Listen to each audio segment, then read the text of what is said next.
Marc Lobliner, you are a professional bodybuilder, Yes. serial entrepreneur, handsome, jack tan. You have some of the highest energy out of anybody that I've met in my life, and that includes professional athletes, businessmen, billionaires. You are probably the most energetic, most motivated person that I've ever met. What do you think your secret is to staying motivated day after day, year after year? Well, I mean, health and goals. Like, people aren't healthy. If you're not healthy, you're not gonna have energy, period. You're gonna be suboptimal. So you gotta be able to move. You gotta be able to run. You gotta be able to breathe. It's all about blood flow. Blood flow to the body, blood flow to the brain. If you're not in shape, you have neither of those. So fat people are just dumb. I mean, they just are. Fat people are stupider than lean people because their blood flow is cut off. You got all those crazy inflammatory effects going on in the body. Number one is stay lean, be healthy, exercise, modalities of exercise, right? Cardiovascular, VO2 max, strength, all of those things come into play. Eating healthy, eating the right foods, making it so your body, when it intakes carbohydrate, if you do intake carbohydrate, it actually knows what to do with them. It can process them. It can utilize the carbohydrate for energy. So a lot of people just don't have that. So number one is be healthy, and number two is have a goal, have a why. Okay, so tell me this though. There's a lot of pro bodybuilders out there. There's a lot of elite athletes out there who know about what you know about nutrition, about staying healthy, about being active, about getting blood flow, about having goals. But you stand out as far as having more energy than them, stacking up more wins in a broader area of life, you know, winning it in seemingly unrelated fields. Okay. So it can't just be making sure you have blood flow. It can't just be making sure that your macros are dialed in. It can't just be making sure you're going to the gym. There has to be a mindset approach that you're taking differently from your competitors or your peers that allows you to perform at this elite level and be motivated to do it. Well, I mean, they know it, but if you're looking at professional bodybuilders, not the healthiest people. No.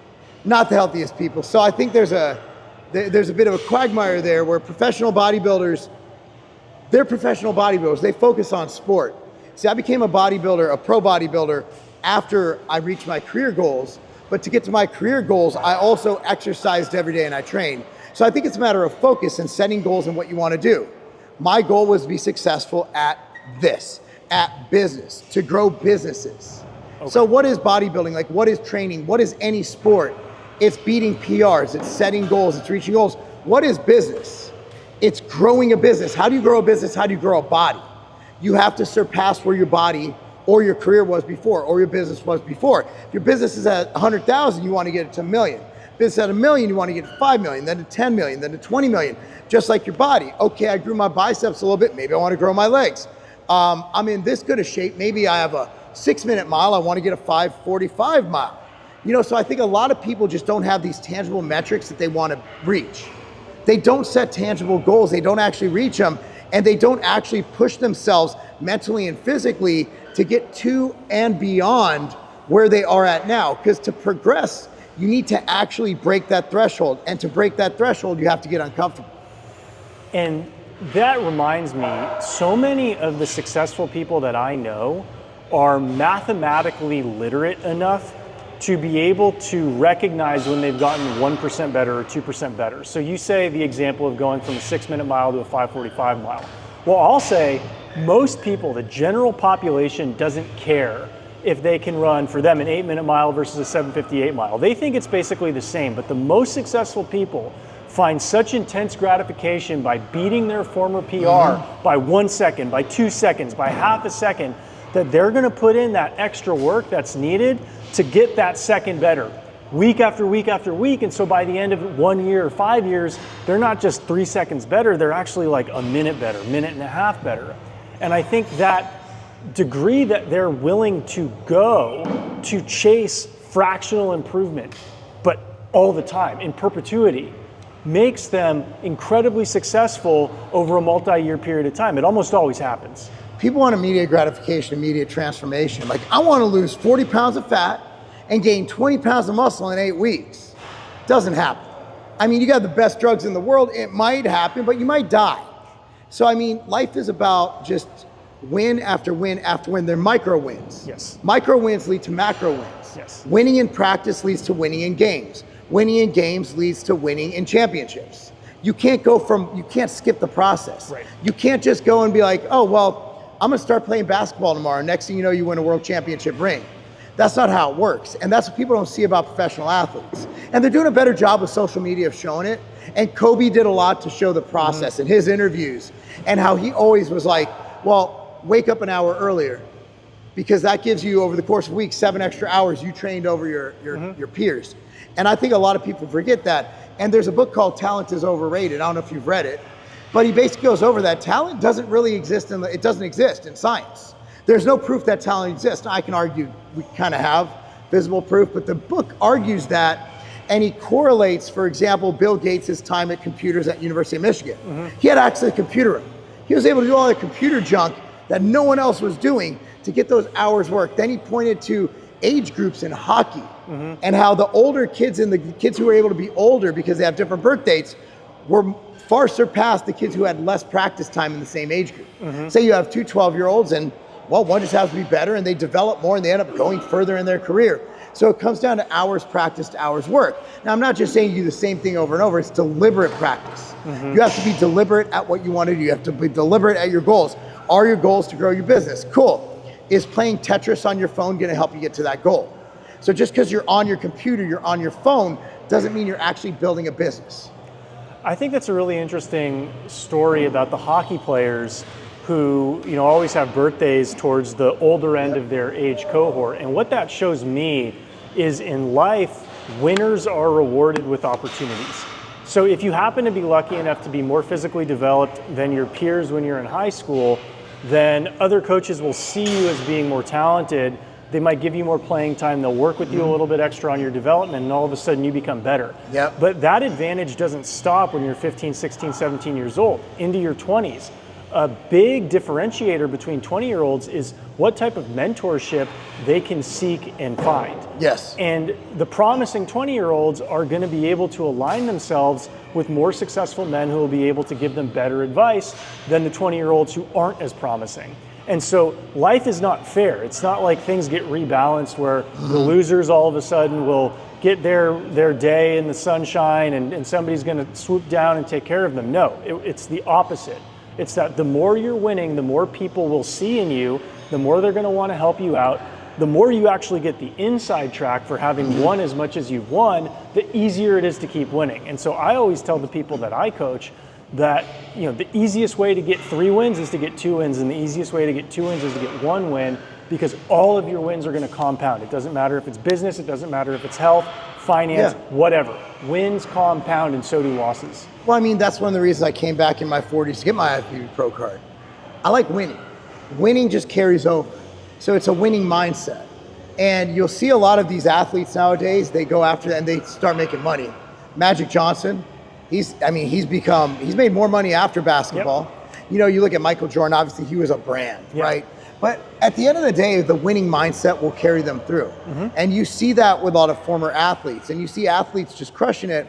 And then they're usually the boss of the nerds who crushed them in school. It's really funny to see that now. But at the end of the day, leadership is something you learn in sports.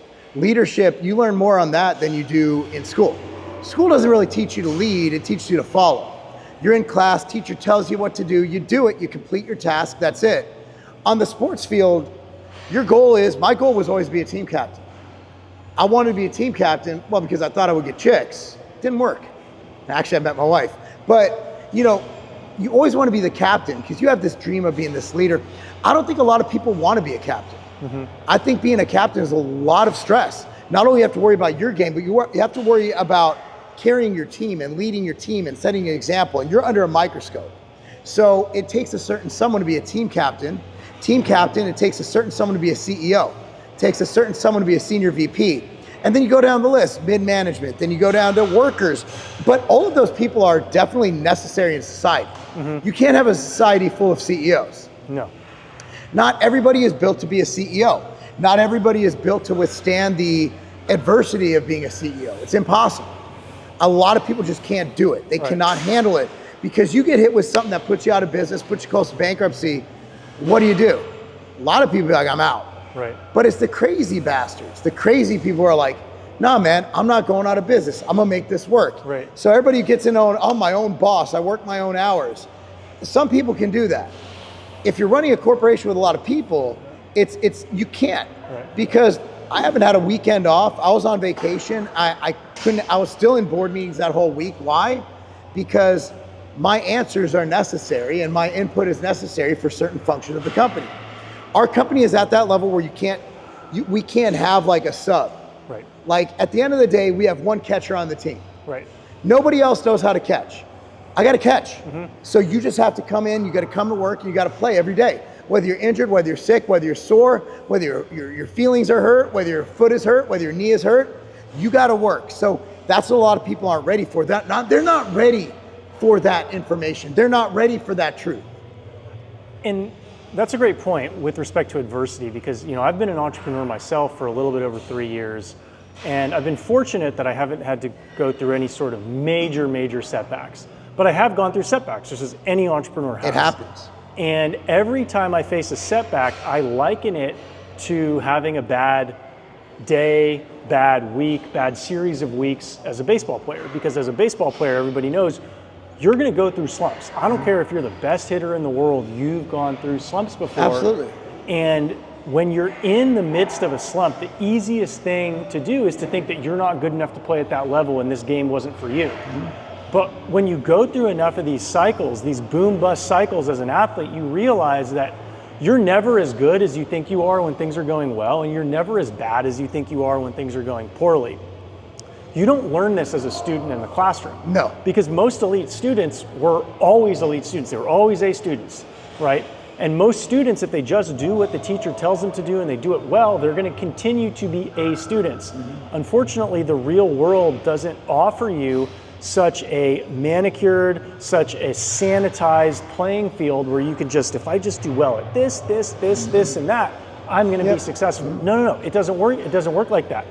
Running a business is like having a boxing match, except the ring is always tilting, right? You don't actually know how many. You're on a fishing boat. You don't actually know how long each round is going to go. It's going to go as long as it's going to go. And you might actually end up fighting two people at the same time, right? And so only playing sports can actually train you to compete in an environment that's so unstable that tricks your mind into thinking that you can't do it and you can't continue. There's no wonder why the people who've been through something at a more minor level as athletes are some of the best positioned people mentally, emotionally, to succeed in the business world. Well, the world is chaos. Yeah. The world is not a classroom. The world is absolute chaos. As a business owner, you could be running well. Oh shit, an ingredient was recalled. Everything's going well. Oh shit, class action lawsuit. Everything's going well. Oh shit, our computers got hacked. So you always got to be on your feet. You always got to be on your toes. I love the boxing analogy because that's life. You're going to get punched in the face. And like Tyson said, everyone has a plan until you get punched in the face. And you get punched in the face all the time. So as you progress your career, you go from the growth mode to the putting out fires mode. Where in the mode I'm in right now is basically like something goes wrong, I need to fix it. But you still have to have that time where you're expanding and growing and ideating and figuring out what the hell you're going to do to keep your company relevant. And we're at a time now where people can't afford as much as they can afford. The economy's not doing great. No matter what they gaslight you with on the news, it's not good. Right. It's not good. Every company has to figure out what to do. Whether it's creating smaller sizes of products, whether it's creating, more entry level products where they could buy a smaller amount and buy it every month because they get paid once a month. Not everybody, look, 80% of Americans can't afford an unplanned $600 check bill. Yeah. Over 80%. So you think they're just gonna be like, man, I would love to buy 5 pounds of whey protein for $80. I just don't have $80. Right. So I'll buy 2 pounds for $40 and well, that'll get me through. And then when I get my next paycheck, I get more. So you constantly have to adapt. And that's where we're at right now. It's an adaptive economy. It's always been, but it's been a little more tumultuous or unpredictable in the past 3-4 years. Yeah. Ever since the pandemic hit, and we had the new president in office, and we don't know what's going on day to day. We just know that, and the dollar's worth less. Product costs went up because the dollar's worth less. So it used to cost us $5 a kilo, is now $8 a kilo, and that goes into a product. And that product, let's say one ingredient goes up by 50%, it raises our cost by 50 cents. We can't absorb all of that. Our distributor can't absorb all of that. So it has to be passed down to the customer. Right. That's not just us, that's drinks, right. that's sodas, that's chicken, that's whatever you buy is going to be affected by the devaluation of the dollar. Right, right. Yeah, it's amazing that the government will create conditions that will devalue the currency that everybody holds, yet juice the numbers to try to convince you that you're getting richer when you're getting poorer. Well, and also understand that we have the highest corporate tax rate in the world. I believe we do, unless someone in Europe passed us. We did. But do people pay it? What's the effective corporate tax rate? Oh no, we're paying it. The only people not paying it are the companies who are in the billions. Mm-hmm. I'm paying it. Oh, okay. At least I'll tell the IRS I'm paying it. No, I'm paying it. Okay. It's terrible. America's the worst place to do business. America's absolute shit to own a company. America wants you to fail as a business owner. You think that? I mean, compare that to France or some of these more socialist countries where it's very difficult to hire and fire people. I'm not saying they want you to succeed. I'm saying America doesn't. America stacks it against the business owner. They've conditioned the public and the employees to think that every business owner is getting filthy rich, doesn't work, and just makes their money off the backs of slave labor. Mm-hmm. That's America right now. Everybody thinks everybody who owns a business is filthy rich. Well, okay, I can see that as a C Corp executive. As an S Corp executive, I think that is a lot easier, right? Because as an S Corp executive... Oh, hell no. S Corps get taxed on inventory. I got taxed $300,000 one year and I earned $50K. Oh. If you know about the setup, you are set up to fail in the United States of America as a corporation. So when I tell people starting a business, how much you got to start? 30K. So after taxes, after your investment, well, after you pay your 37% tax rate, and then you pay your city tax, your state tax, your property tax, pay for your equipment, you're down to about 17K. So I mean, people don't understand the expenses that go into doing business. Hire an employee, you want to keep them happy, right? 401k match, medical, dental, add all these things up. Where's your profit? So when you're paying, let's say people are like, oh, that product only costs $2 to make, they're charging 10. Yeah. Yeah, otherwise they'd be out of business. It should probably be 20. Yeah. Because there's all these regulations to getting a business to work. Mm-hmm. And I know some clown's gonna watch this like, the corporations are getting rich. I'm like, do you know only 96% of businesses fail, 4% make it? Does that sound like the odds are for business owners? And the ones who make it, if they do get rich, they deserve every fucking penny. Sure. Because I guarantee you, they weren't like that in the beginning. Mm-hmm. So I'll tell you this, the American dream is still alive. It's just a far-fetched dream. It's like if I had a dream that Carrie Underwood just fell from the sky naked onto my lap. She lives here locally. I'm pretty sure I have a restraining order by now. But I mean, that is the American dream. It's possible, but it's a wet dream. So then why are you still here? Why am I still in America? Yeah, there's other places you can run your company. There absolutely is. Because I'm an American and I have faith that America will correct itself.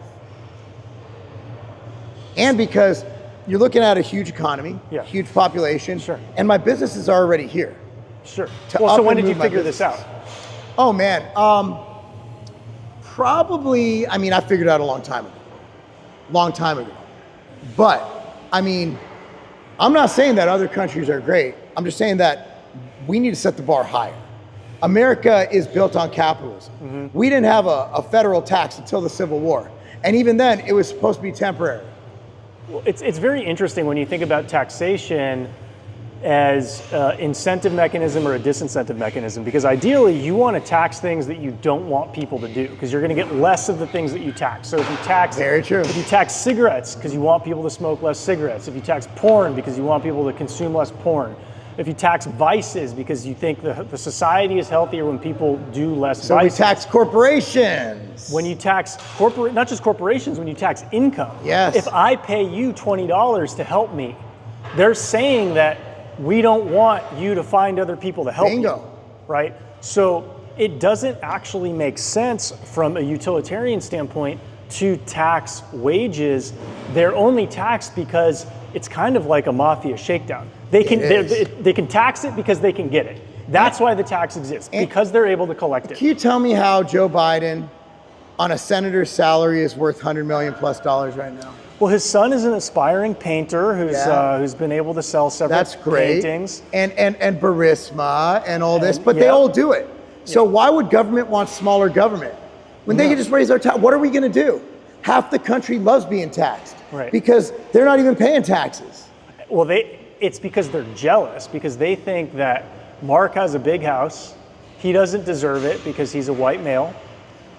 He's an aggressive white male who only got what he got because he grew up with a trust fund, not knowing how you actually grew up, but they're gonna project their imagination onto you because they're unwilling to look at themselves in the mirror and say, you know what, I actually started from the same position as Mark, maybe even ahead of Mark. That's how it worked.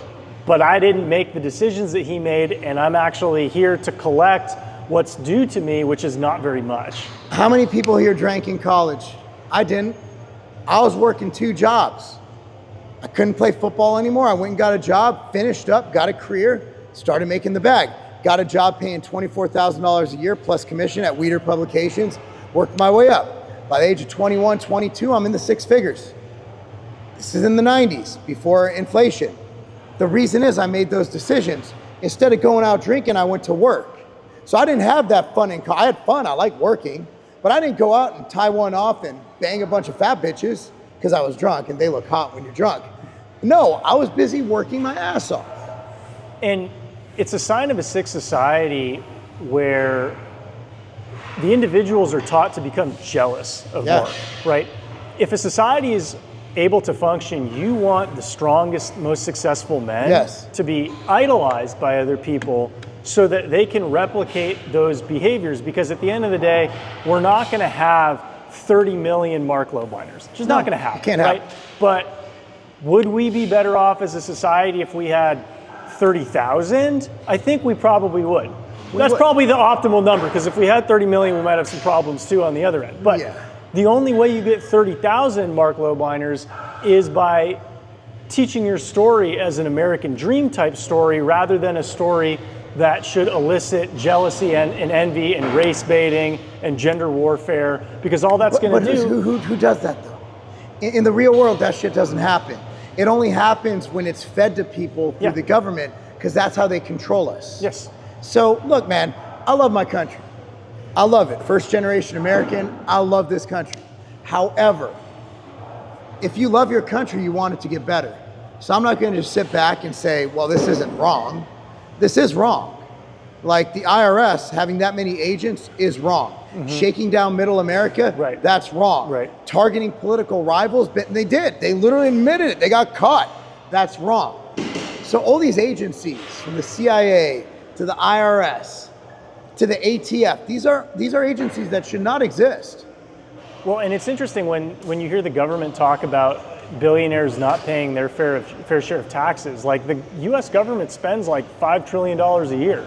You could confiscate 100% of the assets that we know about of the richest people in the country, and that could fund the US government for like a few months. If that. Yeah, so it's clearly there's a problem with looting the treasury. The treasury can never be large enough to loot so that the politicians and the people who put them in office can become sufficiently wealthy. So they always want to increase the amount of looting that can be done, which by necessity will require raising taxes on the average person, because the rich people are going to figure out a way to get around it. Of course, because the people making the tax laws are the rich ones. Yeah. Just like Trump said, Trump was like, yeah, because you made the rule. Yeah. I'm following your rules because you don't want to pay your taxes. Right. And that's the God's honest truth. Whereas guys like me, who just want to run a business and make an honest living and raise a family, they look at us like we're doing something evil. I want to ask the average person, how many people have you employed? How many people have you employed who put their kids through college? How many people have you employed who paid off their house? Dozens. I've employed dozens of people who've done all those things. I've given more to this country than one can imagine due to my work ethic. Creating jobs. Government doesn't create jobs. Government creates problems. Okay, the private sector creates the jobs. So we want to encourage this, because this is how you fix the economy. You enable companies to grow, to employ more people. And then you do things like minimum wage laws. Look, man, let's do some simple math. if everybody makes a higher minimum wage, the cost of goods sold is going up. Yeah. So everything's gonna cost more. Your fucking hamburger at McDonald's is gonna be 20 bucks, which I think it is now. It is, yeah. So it's like, okay, that worked. Now everybody's making more money, but everybody has to spend more money for their average things. It's simple math, yet they can't figure it out because retards like Bernie Sanders, who just can't fucking do math, who prey off people, who didn't have a job till he was 40 years old. We're listening to these dumb fucks around the country. Well, I think about this because a lot of my family will end up voting for these dumb fucks in November. And so I'm around a lot of these conversations and I try to understand it from their perspective. And from what I can tell, a lot of people don't realize that the bus driver has a different job than the person who sits in the front row of the bus and the person who sits in the middle row of the bus and the person who sits in the back row of the bus. And so for some people, they're so immersed with being passengers on buses that they don't realize that the person who drives the bus has different responsibilities than the person who's simply 10 rows ahead of them. Exactly. And so they actually think that the bus will drive itself because they're so immersed in their social network that's a couple rows ahead of them or a couple rows behind them. That's a good analogy. They don't realize that, hey, if you put a blindfold on the guy driving the bus, the whole thing's gonna crash. Yes. Right? If you have the bus driver incentivized to walk off the bus, nobody's gonna drive you to your destination. Bingo. So you have to have different jobs. Now, minimum wage jobs, they're not meant to be your forever job. That's why they're minimum wage, or you have to work two of them. I've known that since I was a kid. Like there's a reason I had 2 jobs in college because the one job didn't pay enough. And I'm like, I need to just get more hours, get more experience so I can get a non-minimum wage job. Then I can put myself through school. But a lot of people don't want to do the work. They don't want to put themselves through school. They want to bypass things. They don't want to play JV. They want to go straight to varsity. At the end of the day, there's steps. They don't want to crawl. They want to just walk. They want to fucking sprint. Because their dopamine tolerance or their dopamine sensitivity is very low. And by that I mean, if you grow up and you're always playing video games and you have sugar that's incredibly accessible, you're used to a phone. You're used to rewards entering your brain, entering your bloodstream once you lift a finger. Without work. But you've been trained to do it. You've been trained to do it for years. And so if you've been trained to get dopamine in your veins by going do do do do do with your thumbs, what's the chance that you're actually going to do the work that's necessary to get actual dopamine, earn dopamine? What was the biggest dopamine rush you've ever had? I don't know, maybe getting drafted was drafted by the Rockies, not drafted into the military, but that was that might come soon. that was a pretty don't hold your breath on that one. Pretty high dopamine rush. I think winning the Southeastern Conference in 2007 was a pretty high dopamine rush. Hitting my first home run in college was a pretty high dopamine rush. Actually, I can't compare any dopamine rushes in business to the dopamine rushes that I had as an athlete. You can't. So mine are pretty simple. My daughter's district championship winning goal. My son winning state. My other son winning his first tournament last year in wrestling. State and my daughter was soccer, wrestling. My FBB Pro card win, and just the other weekend we climbed the top of Acadia. Looked over Jordan Pond, it was gorgeous. That rush was amazing. So for me, it's pretty simple. It's winning. And these people don't win. And they're taught that everybody gets a trophy, it doesn't matter, you don't have to be great. Look, man, you're sitting inside a legacy at Carbon, man. We want kids to win. Yeah. Because that winning they get in here is gonna lead them to winning in real life like we're talking about. And they're gonna run laps around all those kids who are sitting back eating candy and playing video games because they know what it's like to earn that endorphin rush, earn that dopamine rush. They know what it's like. If you don't know what it's like to earn it, it's different. Like checking my phone, it's like a micro dopamine rush. But actually winning something, that's a dopamine rush. So people need to be careful with their dopamine. The most successful people have healthy relationships between the work that they put in and the dopamine that they get out from their work. Meaning they're willing to go mile after mile after mile, rep after rep after rep, week after week after week to get that small nugget of dopamine, that small success in business. It means so much more to them. They chase that dopamine the way a crackhead chases crack rock. It's crack. It's crack. Once you start winning, you get addicted to it, but you understand the process. Where it's not just playing a video game, it's getting better at something. It's those micro wins. Those micro championships lead to the big championships, and losing along the way is part of it. And that leads to that big dopamine rush. So I think that in business as well, like, yeah, I get dopamine. Like if I close a big account, I get dopamine. You know, if I do something really cool, I get dopamine. So I get my dopamine from work and from training. Now I'm not competing, but at the end of the day, every day I get a micro goal. Like I have it set up where I'm hitting micro goals every single day, whether it's a PR and a pendulum squat, whether it's this, whether it's that. You know, those are things that you need to set up where you're not just getting your dopamine from checking your phone. Sure. You're not getting your dopamine from, you know, exogenous sources, which I'm okay with that. Right. I'm not mad at dopamine, but at the end of the day, you gotta have those, my brother's here right now, you gotta have those big, hairy, audacious goals. That'll cause the rush. I think what you're talking about with respect to getting your micro wins every day is crucial for people working in corporate America, because when I was working at Google, I was a cog in the machine. No matter how well I did, I wasn't going to get promoted for at least a couple years. And if I got promoted, I was capped. I wasn't going to be the most highest value employee and then go get paid $3 million because I added $1 billion of value. No matter how well I did, I was not going to get paid a multi-million-dollar bonus. Yeah. And that's very demoralizing for me as a former athlete, knowing that no matter how well I could do, my reward was going to be limited by a framework that was imposed upon me by a third party. And so what did I do? I trained every morning.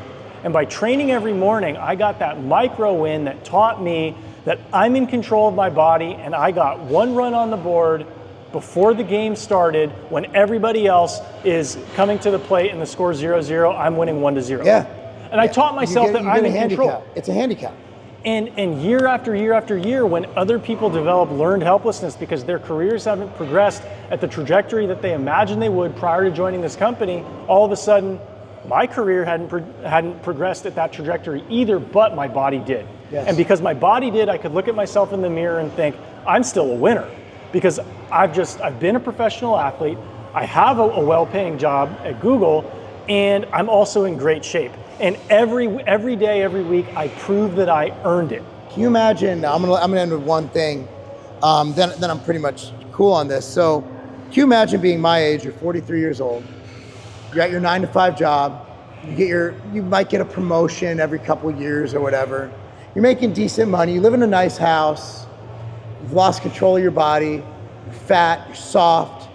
Pathetic. So no matter how good you do in work, you look in that mirror, you're not getting a dopamine rush. No matter how expensive your vacation is, if you're embarrassed to take your shirt off at the pool, it's not going to be the best vacation. I look way better than I thought I'd ever look. You know, so for me, every time I'm getting ready for bed, I'm like, you go, boy. You know, I'm proud of that. But I can't imagine being average. And if you want to be great at things, you got to be great at everything. You got to excel at everything. And I'm not saying, but you have priorities, right? Yeah. You have, like, obviously fitness. You might, it alters, like maybe you're unhealthy, so fitness becomes here, career here. But I mean, it's always good. Your priority levels are always going to go here. Sure. If you have kids, they're here. Obviously, your marriage, whatever.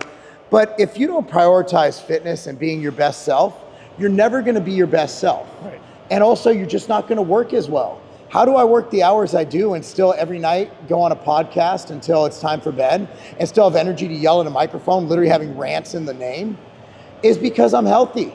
Mm-hmm. Because when I wake up in the morning, the switch is on. Mm-hmm. And then I'm so healthy that when I lay down at night, I sleep like a rock. No sleep apnea, none of that shit. No CPAP, I sleep because the blood is oxygenating, and that provides my brain and my body and everything else, my circadian rhythm's on point. It's like, how do you spend all that time? You spend an hour a day training? Yeah, that gives me another 5 hours over what you have. Yeah.